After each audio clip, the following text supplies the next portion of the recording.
Good morning everyone. तो आज हूँ मार्च 29 शनिवार। तो चलते जाना आज दिन टॉप 10 ब्रेकिंग न्यूज। ता पूर्व वीडियो गोटे लाइक कर चैनल को सब्सक्राइब कर पाखरे बेल आइकन दबे ऑल पर ऑन कर रखु जहाद्वारा जेकौन लेटेस्ट ब्रेकिंग न्यूज आपण माने हम चैनल माध्यम रे पाई परिबे। चलते आउट न करे वर्तमान खबर उपर नजर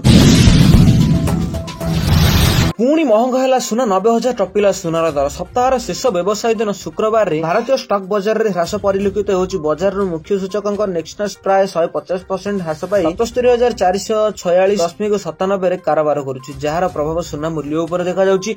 आज अर्थात 29 मार्च रे सुनार मूल्य वृद्धि पाई 24 कैरेट रे 10 ग्राम पिछा 89,850 टका कारोबार करा जाउछि। सेही समय रे 22 कैरेट 10 ग्राम सुनार मूल्य 82,360 टका रहिछि। देशर राजधानी दिल्ली रे सुनार मूल्य वृद्धि घटिछि। सुनार मूल्य 90,000 अतिक्रम करिछि। राजधानी 24 कैरेट सुनार मूल्य 10 ग्राम पिछा 90,000 टंका पहुंची। सेही समय 10 ग्राम 22 कैरेट सुनार मूल्य 22,510 टंका उपलब्ध होउछि। मुंबई रे मध्ये सुनार मूल्य रे वृद्धि परिलक्षित होउछि। देशर आर्थिक राजधानी मुंबई रे 10 ग्राम सुनार मूल्य 22 कैरेट रे सुनार दाम 99,850 टंका कारोबार होउछि। सेही समय 22 कैरेट सुनार प्रति 10 ग्राम पिछा 22,360 रे कारोबार होउथिबार जणा पड़िछि। तो आपनक शहर रे केम भଳି भाबे सुना रूपार दर रहिछि कमेंट करि निश्चय जणातु। आपनक जिल्ला और शहर नाम मध्ये निश्चय कमेंट करि जणातु। परवर्ती खबर राशन कार्ड को नहीं बड़ खबर कहार भी कटिबने राशन कार्ड एई भली कहले मंत्री। आपण जदि राशन कार्ड रे चाउल पाउछन्ती आ राशन कार्ड कटिजिवो बोली द्वंद्वर अछन्ती आपणक पय आसी खुशी खबर। खोद जोगाण मंत्री कहउछन्ती कहार भी कटिबने राशन कार्ड। गां मानक रे मासकु 10,000 आ शहर रे मासकु 15,000 टंका आय करूथिले राशन कार्ड कटिजिवो बोली जेउ चर्चा हेउथिला सेमिति किछि भी हेबनी बोली कहउछन्ती मंत्री। गुरुवार विधानसभा रे खाद्य जोगाण और खाउटी कल्याण विभाग रो खर्च दाबी नै आलोचना होइतिला। एही समय रे बीजेडी विधायक माने कहिथिले राज्य रे जणे श्रमिक दिनकु 500 टंका अधिक रोजगार करुछि। एमिति हेले जणे श्रमिक मासिक मजूरी हिसाब रे सब राशन कार्ड कटिजिवो। जार उत्तर देथिले मंत्री कृष्णचंद्र पात्र कहिथिले मु स्पष्ट करिबाकु चाहूछि आमे कहार राशन कार्ड काटिबुनी। 10,000 और 15,000 मासिक आय केंद्र गाइडलाइन रे हेले कहार भी राशन कार्ड कटिबोनी बोली मंत्री कहिथिले। जोगाण मंत्री कृष्णचंद्र पात्र आहुरी भी कहिसंती बहुत इंजीनियर डाक्टर भल चाकरी करथिबे लोक बीजेडी सरकार अमल रे राशन कार्ड हेतेई नै तेनु अयोग्य जेपरि कार्ड फेरेबेनी सेति पय आमे एमिति कहिथिले। एमिति कहिबा द्वारा अयोग्यक मन रे भय सृष्टि होइतिला जहा द्वारा अनेक लोक कार्ड फेराइछन्ती बोली मंत्री कहिसंती। सेही परि से रोजगार करुथिबे कोठाबाड़ी कार थिबो सेमाने मध्ये राशन कार्ड फेरेबे बोली मंत्री कहजनी। अन्य पटे खर को नजर रे रखी एनिकी सकाळ 7:10 रु आ संध्या 5:08 भितर दिया जिवो राशन चाउल। एने जिल्लापाल माने जणाई दिया जायछि। एहा सह राशन कार्ड मिलुथिबा जागा रे अस्थायी आश्रयस्थल पीवा पानी ओआरएस मौजूद रखिबाकू परामर्श दिया जायछि मंत्री बोली कुआ जायछि।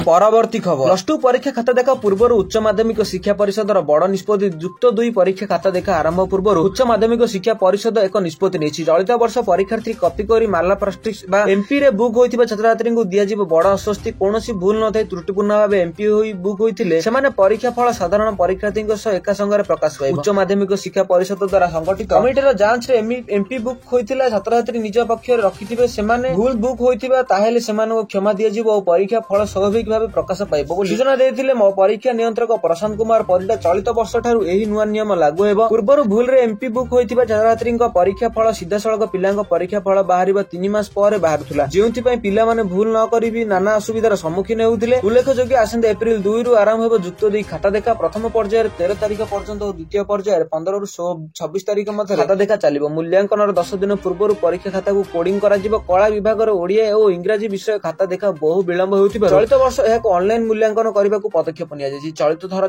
63टी ऑनलाइन मूल्यांकन केंद्र करा जायतिबा बेले 77टी ऑफलाइन और 57टी कोडिंग सेंटर करा जायछि। मूल्यांकन केंद्र को हेउथिबा दूरतार दृष्टि रे प्रति जिल्ला रे मूल्यांकन केंद्र खोला जायछि। देवगढ़ परि जिल्ला रे प्रथम थर पई मूल्यांकन केंद्र खोलिबो। सेही परि पूर्व कॉलेज गुडिकर प्रैक्टिकल मार्क अनुमान भाबे हेउथिला। मात्र चलित वर्ष कॉलेज मानकर एहा ऑनलाइन दाखल करबाकू अतिरिक्त समय अपरिचित हेबो नै। परीक्षा सरीबार 45 दिन मध्ये परीक्षा फल प्रकाश पाइबाकू पर्यटन पक्षरु रक्षा रखा जायछि। सेपटे अत्याधिक खरा जगु बहु शिक्षक शिक्षयित्री खाता देखिबार आसुनथिबारु खाता को देखा केंद्र बढ़ा जाई कुआ जायछि जे प्राथमिक पर्यायर 8,000 शिक्षक शिक्षयित्री को खाता देखा पय नियुक्ति होइछि। एहा जरिमाना करी सुविधा दृष्टिरु सेमाने निज जिल्ला रे होइथिबा मूल्यांकन केंद्र रे खाता देखिबा पय नियोजित करा जायछि। 35, 40 और 50 मार्क थिबा विषय गुडी को पय 30टी खाता 5 घंटा रे देखा जाय परिबो। सेही परि 70 और 80 मार्क थिबा विषय पय 5 घंटा रे 20टी खाता देखा जाय परिबो। मे 15 तारिख सुधा सठिक समय रे परीक्षा फल बाहरिबो बोली सूचना दैछन्ती परीक्षा नियंत्रक प्रशांत कुमार परिडा। चलित थर मोट 1276टी परीक्षा केंद्र रे उभय रेगुलर और एक्स रेगुलर वर्गर प्राय 3,93,000 पिला परीक्षा देथिबार जणा पड़ी।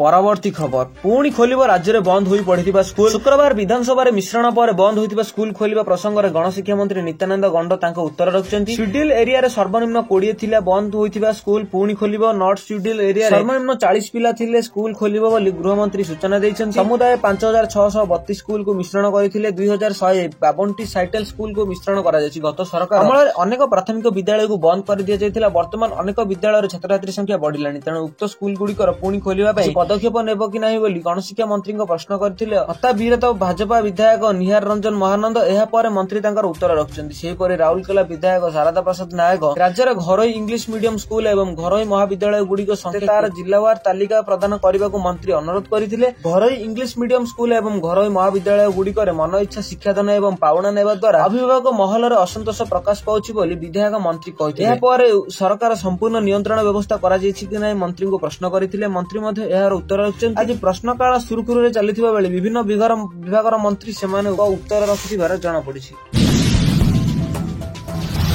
ପରବର୍ତ୍ତୀ ଖବର ରାଜ୍ୟରେ ଆଉ 8 ନୂଆ ସହରରେ ଗଡ଼ିବ ଆମ bus. Capital region urban transport 39ତମ ବୋର୍ଡ ବୈଠକ ଅନୁଷ୍ଠିତ ହୋଇଛି। ରାଜ୍ୟ ଉନ୍ନୟନ କମିଶନର ଏବଂ କ୍ରୋଡ୍ ଚେୟାରମ୍ୟାନ ଅଙ୍କୁ ଗର୍ଗଙ୍କ ଅଧ୍ୟକ୍ଷତାରେ ଅନୁଷ୍ଠିତ ଏହି ବୈଠକରେ ରାଜ୍ୟ ସରକାର ପରିବହନକୁ ଅଧିକ ବୃଦ୍ଧି କରିବାକୁ ପ୍ରମୁଖ ରଣ ନୀତି ଉପରେ ଆଲୋଚନା ହୋଇଛି। ଏଥିରେ ଯାତ୍ରୀମାନଙ୍କ ଉତ୍ତମ ସୁରକ୍ଷା ଏବଂ ଗୁଣବତ୍ତା ସେବା ଉପରେ ଅଧିକ ଗୁରୁତ୍ୱ ଦିଆଯିବା ସହ ଫ୍ଲୁଇଡର କାର୍ଯ୍ୟକଳାପ ଉପରେ ବିସ୍ତୃତ ଆଲୋଚନା ଏବଂ ସମୀକ୍ଷା କରାଯାଇଛି। ସେହିପରି ଅନୁଗୁଳ, ଝାରସୁଗୁଡ଼ା, ଯାଜପୁର, କେନ୍ଦୁଝର, ବାରିପଦା, ଜୟପୁର, ବାଲେଶ୍ୱର ଓ ରାୟଗଡ଼ା ଭଳି 8ଟି ସହରରେ ଆମ ବସ୍ ଚଳାଚଳ କରିବାକୁ ବୈଠକରେ ଯୋଜନା କରାଯାଇଛି। ଦୁର୍ଘଟଣା ନିବାରଣ ବ୍ୟବସ୍ଥା ପାଇଁ ପଦକ୍ଷେପ ଗ୍ରହଣ କରାଯାଇଛି। ଅତ୍ୟଧିକ ଗତି ଜନିତ ବିପଦକୁ ହ୍ରାସ କରିବା ପାଇଁ ବସ୍ ଗୁଡିକ ଗତି ସୀମା ପ୍ରଚଳନ କରାଯାଇଛି। ଯାତ୍ରୀମାନଙ୍କ ସୁରକ୍ଷାକୁ ଉନ୍ନୟନ କରିବା ପାଇଁ ରାଜ୍ୟ ପରିବହନ କର୍ତ୍ତୃପକ୍ଷ ପକ୍ଷରୁ ମାସିକ ଦୁର୍ଘଟଣା ତଦନ୍ତ ଏବଂ ଏହି ସମୀକ୍ଷା ବୈଠକ ସହିତ ବିଶ୍ଳେଷଣ କରାଯିବ। ଯାତ୍ରୀଙ୍କ ସହାୟତା ଆହୁରି ବୃଦ୍ଧି କରିବା ପାଇଁ ସକାଳ 6ଟାରୁ ରାତି 10ଟା ମଧ୍ୟରେ ସହାୟତା ପାଇଁ ଏକ ଟୋଲ ଫ୍ରି ନମ୍ବର ମଧ୍ୟ ଦିଆଯାଇଛି। ଯେଉଁ ନମ୍ବର ହେଉଛି 180057000218। ଏହି ନମ୍ବରଟି ଜାରି କରାଯାଇଥିବାର ଜଣାପଡ଼ିଛି। ପରବର୍ତ୍ତୀ ଖବର ମାର୍ଚ୍ଚ 29ରେ ବର୍ଷର ପ୍ରଥମ ସୂର୍ଯ୍ୟପରାଗ ଓଡ଼ିଶାରେ ଦୃଶ୍ୟମାନ ହେବ କି ନାହିଁ ଆସନ୍ତୁ ଜାଣିବା। ମାର୍ଚ୍ଚ 29 ତାରିଖରେ ସଂଗଠିତ ହେବ ପ୍ରଥମବାର ବର୍ଷମ ଆଂଶିକ ସୂର୍ଯ୍ୟପରାଗ। ପରାଗ ସମୟରେ ପୃଥିବୀ, ଚନ୍ଦ୍ର ଓ ସୂର୍ଯ୍ୟର ଅବସ୍ଥିତ ଅନୁସାରେ 3 ପ୍ରକାର ସୂର୍ଯ୍ୟପରାଗ ଘଟିଥାଏ: ଆଂଶିକ, ପୂର୍ଣ୍ଣ ଓ ବଳୟ। ପ୍ରତ୍ୟେକ ପୂର୍ଣ୍ଣ ସୂର୍ଯ୍ୟପରାଗ ପୂର୍ବରୁ ଓ ପରେ ଆଂଶିକ ପରାଗ ଦେଖାଯାଏ। ମାର୍ଚ୍ଚ 29 ତାରିଖରେ ଉତ୍ତର ଆମେରିକା, ଗ୍ରୀନଲ୍ୟାଣ୍ଡ, ଆଇସଲ୍ୟାଣ୍ଡ, ଉତ୍ତର ଆଣ୍ଟଲାଣ୍ଟିକା ମହାସାଗର, ୟୁରୋପ ଏବଂ ଉତ୍ତର ପଶ୍ଚିମ ରୁଷିଆରେ ଦୃଶ୍ୟମାନ ହେବ ଏହି ଆଂଶିକ ସୂର୍ଯ୍ୟପରାଗ। ଏହା ଭାରତକୁ ଦୃଶ୍ୟମାନ ହେବ ନାହିଁ। କେତେକ ସ୍ଥାନରେ ଏହା ସର୍ବାଧିକ ସୂର୍ଯ୍ୟପରାଗ ପ୍ରଦର୍ଶିତ ହେବ। ଏହା ଭାରତୀୟ ସମୟ ସୀମା ଦିନ 2:20 ଆରମ୍ଭ ହୋଇ 4:17 ସର୍ବାଧିକ ହେବ। ପରାଗ ଶେଷ ହେବ ଭାରତୀୟ ସମୟ ଦିନ 4:14। ପରବର୍ତ୍ତୀ ପୂର୍ଣ୍ଣ ଚନ୍ଦ୍ରଗ୍ରହଣ ଆସନ୍ତା ସେପ୍ଟେମ୍ବର 7 କିମ୍ବା 8 ତାରିଖ ସମଗ୍ର ଭାରତ ସହ ଏସିଆ, ୟୁରୋପ, ଆଣ୍ଟାର୍କଟିକା, ପଶ୍ଚିମ ପ୍ରଶାନ୍ତ ମହାସାଗର, ଅଷ୍ଟ୍ରେଲିଆ ଏବଂ ଭାରତ ମହାସାଗର କିଛି ଅଞ୍ଚଳରେ ଦୃଶ୍ୟମାନ ହେବ। ଏ ବର୍ଷର ଅନ୍ତିମ ଆଂଶିକ ସୂର୍ଯ୍ୟପରାଗ ସେପ୍ଟେମ୍ବର 21-22 ତାରିଖ ନ୍ୟୁଜିଲାଣ୍ଡ, ଇଷ୍ଟର୍ନ ମୋନାଲିସିଆ ଏବଂ ପଶ୍ଚିମ ଆଣ୍ଟାର୍କଟିକା ଦୃଶ୍ୟମାନ ହେବ। ଏହା ମଧ୍ୟ ଭାରତରେ ଦୃଶ୍ୟମାନ ହେବ ନାହିଁ ବୋଲି ପଠାଣ ସାମନ୍ତ ପ୍ଲାନେଟୋରିୟମରେ ପୂର୍ବତନ ଉପନିର୍ଦ୍ଦେଶକ ଡକ୍ଟର ଶୁଭେନ୍ଦୁ ପଟ୍ଟନାୟକ କହିଛନ୍ତି। ଚନ୍ଦ୍ରଗ୍ରହଣ ଓ ସୂର୍ଯ୍ୟପରାଗ ଛାଇ ଆଲୋକ ଏକ ଖେଳ। ଚନ୍ଦ୍ରଗ୍ରହଣ ସମୟରେ ପୃଥିବୀର ଛାଇ ଚନ୍ଦ୍ର ଉପରେ ପଡିଥାଏ ଓ ଏହା ସୂର୍ଯ୍ୟପରାଗ ସମୟରେ ଚନ୍ଦ୍ରର ଛାଇ ପୃଥିବୀ ଉପରେ ପଡିଥାଏ। ଏହି ଛାଇ 2ଟି ବର୍ଷ 12 ମାସ ଯାକ ସବୁ ସମୟରେ ସ୍ପଷ୍ଟ ହୋଇଥାଏ ବୋଲି ଜଣାପଡିଛି। ଯାହା ସୂଚନା ମିଳିଛି ଏହା ଓଡ଼ିଶା ଉପରେ କୌଣସି ବି ପ୍ରଭାବ ପକାଇବ ନାହିଁ। ଯଦି ଆପଣମାନେ ଏବେ ପର୍ଯ୍ୟନ୍ତ ଭୟଭୀତ ହୋଇ ରହିଛନ୍ତି ତାହେଲେ ଆପଣ ଭୟଭୀତ ହେବା କିଛି ବି ଦରକାର ନାହିଁ, କାରଣ ଏହା ଓଡ଼ିଶା ଉପରେ କିଛି ବି ପ୍ରଭାବ ପକାଇବ ନାହିଁ। ପରବର୍ତ୍ତୀ ଖବର ସ୍ଲୋ ଇଣ୍ଟରନେଟରେ ହୋଇପାରିବ payment. UPI payment app Bharat interface for money ଅର୍ଥାତ ଭୀମର 3.0 ସଂସ୍କରଣ ଶୁଭାରମ୍ଭ କରାଯାଇଛି। 2016ରେ ଆରମ୍ଭ ହେବା ପରଠାରୁ ଏହା ଭୀମ ଆପର ତୃତୀୟ ପ୍ରମୁଖ ଅପଗ୍ରେଡ। ଏହାକୁ ଏମସିଆଇ ଭୀମ ସର୍ଭିସ ଦ୍ୱାରା ବିକଶିତ କରାଯାଇଛି, ଯାହା national payment corporation of India ଏକ ସହାୟକ କମ୍ପାନୀ। ଭୀମ 3.0ରେ ବ୍ୟବହାରକାରୀମାନେ ଏଥିରେ ନୂତନ ଫିଚର୍ସ ପାଇବେ। ଏହି ଆପ୍ ମାଧ୍ୟମରେ ଇଣ୍ଟରନେଟ ସ୍ପିଡ ମନ୍ଥନ ଥିଲେ ମଧ୍ୟ ଆପଣ ବିନା ବାଧ୍ୟରେ ପେମେଣ୍ଟ କରିପାରିବେ। 15ଟି ଭାରତୀୟ ଭାଷା ସମେତ 20ଟି ଭାଷାରେ ବିକଳ୍ପ ରହିବ। ଆପଣ ଏକ ପରିବର୍ତ୍ତନ ମୋଡ ଉପଲବ୍ଧ ହେବ, ଯାହା ମାଧ୍ୟମରେ ଉପଭୋକ୍ତା ମାନେ ପରିବାରର ଖର୍ଚ୍ଚ ଟ୍ରାକ୍ କରିପାରିବେ। ଏହା ବ୍ୟତୀତ ଆପ୍ସରେ speed interest, space, online tickets ଏବଂ ୟୁପିଆଇ ପେମେଣ୍ଟ ବିଲ୍ ଆସିଷ୍ଟାଣ୍ଟ ଭଳି ବୈଠକ ଉପଲବ୍ଧ ହୋଇପାରିବ। ଏହି ଅପଡେଟ ପର୍ଯ୍ୟାୟକ୍ରମେ ବିଭିନ୍ନ ପ୍ଲାଟଫର୍ମରେ ପ୍ରଚଳନ କରାଯିବ ଏବଂ ଆସନ୍ତା ମାସ ସୁଦ୍ଧା ଦେଶରେ ପ୍ରଚଳନ କରାଯିବ। ବ୍ୟବସାୟୀଙ୍କ ପାଇଁ ଉନ୍ନତି ଅଭିଜ୍ଞତା ବ୍ୟବସାୟୀମାନେ ଏବେ ଆପ୍ ମାଧ୍ୟମରେ ପେମେଣ୍ଟ ଗ୍ରହଣ କରିପାରିବେ, ଯାହାଦ୍ୱାରା ଅନଲାଇନ କାରବାରର ଅସୁବିଧା ହ୍ରାସ ପାଇବ। ଗ୍ରାହକମାନେ ତୃତୀୟ ପକ୍ଷ ପ୍ଲାଟଫର୍ମକୁ ନ ଯାଇ ସିଧାସଳଖ ଆପ୍ ମାଧ୍ୟମରେ ପେମେଣ୍ଟ କରିପାରିବେ ବୋଲି ଜଣାପଡ଼ିଛି।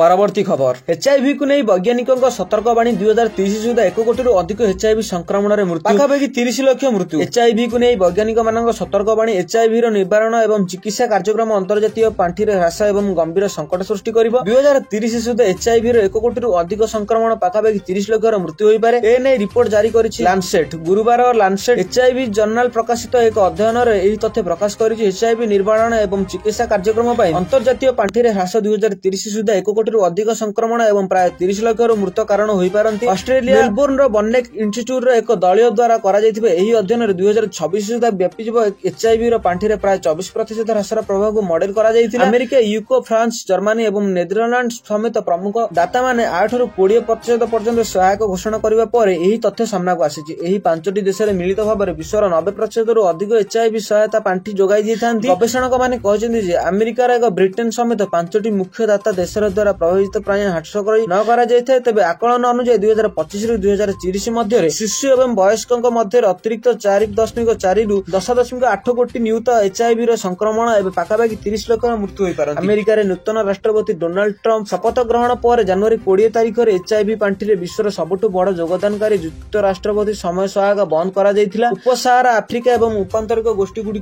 पूर्व एचआईवी संक्रमण विपद रे अछि। जेपरि कि निशा इंजेक्शन नेउथिबा लोक, जैन कर्मी एवं पुरुष माने सहित जैन संपर्क रखुथिबा पुरुष एवं महिला माने सबुठारु अधिक प्रभावित हेबे। डॉक्टर रोमान्स मार्टिन ह्यूक्स दर्शाइछन्ति जे परीक्षा एवं चिकित्सा कार्यक्रम को सीमित करबा सहित उपसाहारा आफ्रिका रे बंटन एवं फ्री एक्सप्रेस प्रोफाइल सेशन औषध जा एचआईवी संक्रमण विपद को ह्रास करे एही प्रदान करबा भली व्यापक प्रतिरोध प्रयास घटिबो। डॉक्टर ब्रिंक कहछन्ति जे स्थायी आर्थिक सहायता सुनिश्चित करबा एवं एचआईवी महामारी पुनरुत्थान एडाइबा को अत्यंत जरूरी, नचेत एहार विनाशकारी परिमाण एडाइबा सारा विश्व रे देखा जाय पारे बोली कुआ जायछि। परवर्ती खबर, जिओर 175 टंकिया प्लान डाटा सह 10 ओटीटी ऐप रो मिलिबो मजा।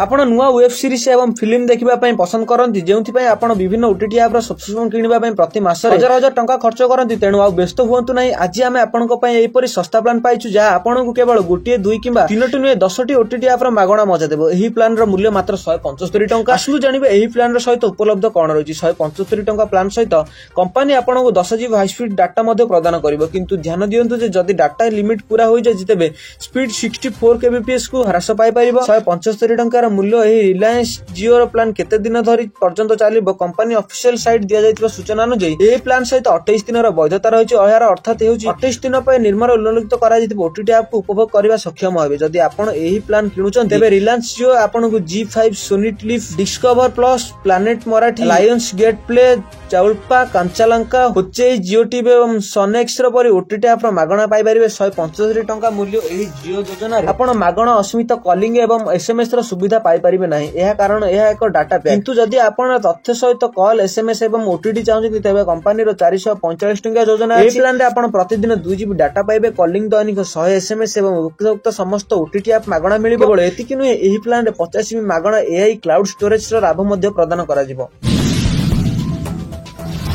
परवर्ती खबर, ग्रीष्म प्रकोप 43 डिग्री छुई पारे तापमात्रा। राज्य असह्य गरम पुणी फेरिछि ताती। असह्य गरम गुळीगुळी सह ग्रीष्म प्रवाह जारी रहिछि। आगामी 3 दिन पर्यंत हिटवेव ने सतर्क सूचना जारी कला पाणीपाग विभाग केन्द्र। तो बास यह थिला आज टॉप 10 ब्रेकिंग। यदि आपनको हम वीडियो भल लागिछि ताले वीडियो को लाइक करि आसी तो वीडियो को संगमान सहित बहु मात्रा शेयर करंतु। आपण जदि हम चैनल पे नुआ अछंती ताले चैनल को एबे सब्सक्राइब करि पाखर थिबा बेल आइकन को दबे ऑल पर ऑन करियो, जहा द्वारा जेबी जे कोन लेटेस्ट ब्रेकिंग न्यूज आपण मन हम चैनल माध्यम रे सर्वप्रथम पाइ परबे। ब्यूरो रिपोर्ट, डीनो जोडिया।